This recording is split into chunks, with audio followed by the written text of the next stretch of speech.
Mes chers compatriotes, le 15 août 1960, notre pays prenait le triple pari de l'unité dans le travail pour le progrès, une devise qui, 62 années après un parcours riche et exaltant, constitue toujours et à jamais le point d'ancrage d'un sentiment national profond. Cet engagement irréversible en faveur de la construction de la nation congolaise, belle œuvre de longue haleine, se poursuit avec optimisme et détermination. Il y a quelques jours, notre démocratie venait d'écrire une nouvelle page de son histoire avec la tenue des élections législatives et locales dans la responsabilité. J'adresse mes chaleureuses félicitations aux élus des scrutins de juillet 2022, au terme desquels le premier vainqueur est, avant tout, le peuple. En se rendant aux urnes, le peuple a réaffirmé la nécessité d'enraciner résolument la démocratie participative dans notre pays et le devoir de consolider la paix, pilier majeur de notre marche vers le développement. Je salue la présence des jeunes et des femmes, en nombre toujours croissant, au sein de l'Assemblée nationale et des conseils locaux.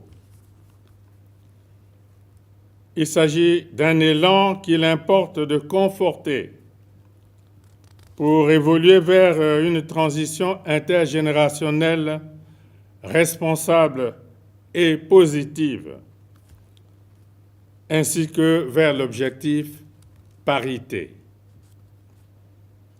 Pour tenir ce cap, j'appelle les jeunes élus à faire leur apprentissage assidu auprès des anciens et à l'école de la vie. Une école de la vie qui n'est pas toujours aux ordres de la facilité, de la gloire et du non-effort.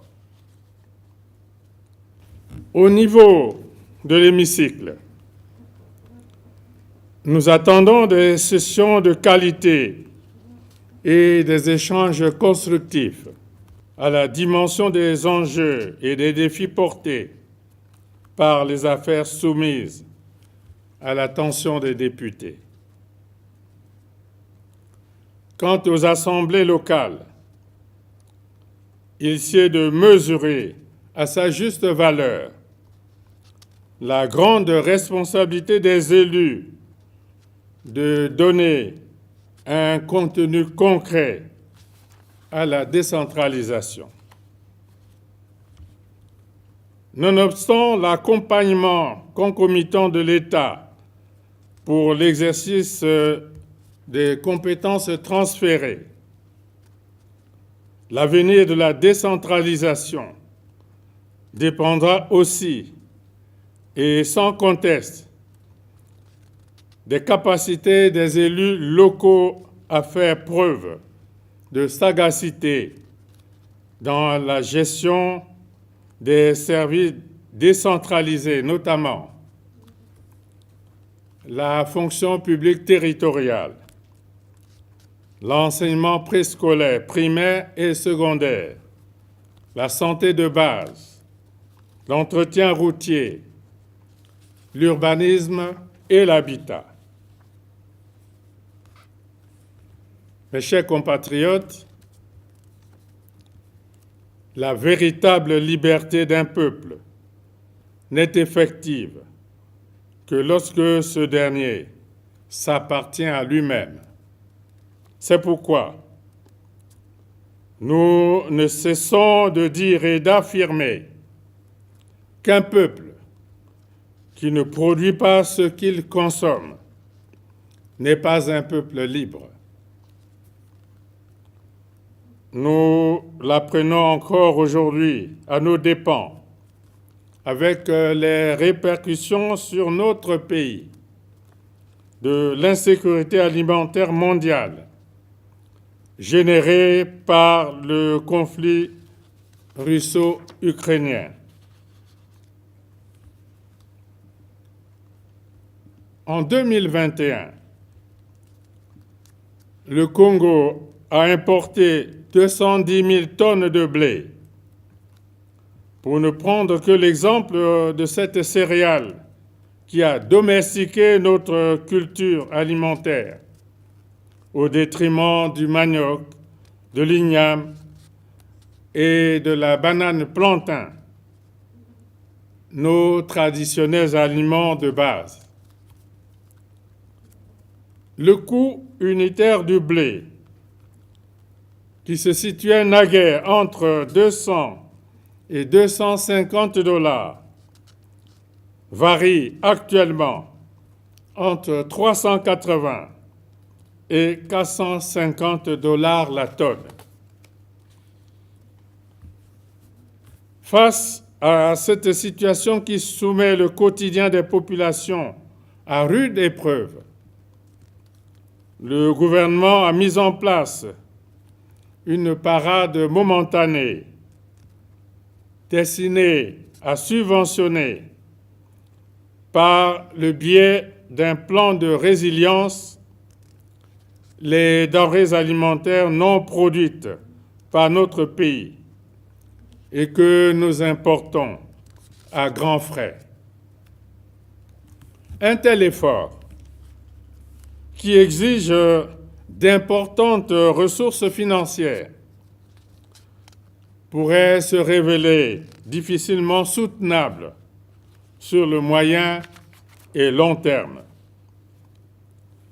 Aussi, la réponse structurelle la plus pertinente réside-t-elle dans le développement de l'agriculture au sens large. Il s'agit de créer les conditions d'une agriculture nouvelle qui accroît notre capacité de production et réduit nos importations des denrées alimentaires. C'est pourquoi, au-delà des slogans incantatoires et stériles, l'agriculture au sens large doit se matérialiser par des résultats substantiels. Nous en avons les potentialités. Parlant de l'irrigation,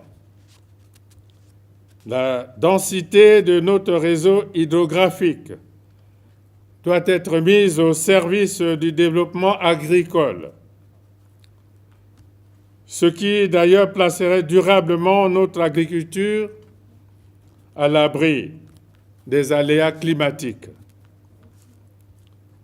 Dans le même registre, notre pays, qui dispose dans un rayon de 50 km du port en eau profonde de Pointe-Noire, de gisements de phosphate et de potasse, ainsi que d'importantes réserves de gaz, peut occuper une place de choix parmi les États producteurs d'engrais. Plus que jamais,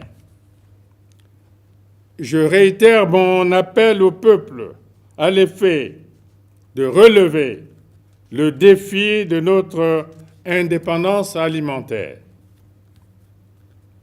la mise en œuvre du plan national de développement 2022-2026, à laquelle j'exhorte le gouvernement, devrait permettre de desserrer de manière conséquente les taux de la dépendance alimentaire. Mes chers compatriotes, la pandémie de Covid-19 résiste encore et sévit à travers quelques nouveaux variants identifiés çà et là dans le monde.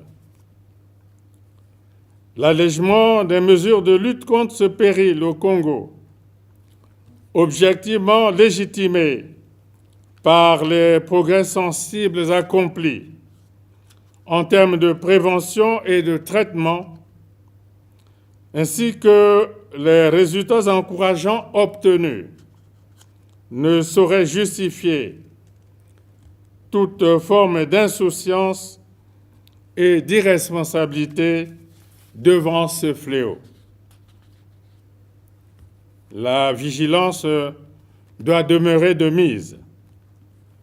Cette même vigilance qui nous a permis, depuis l'apparition de la pandémie, d'échapper à l'apocalypse annoncé par les prophètes de malheur.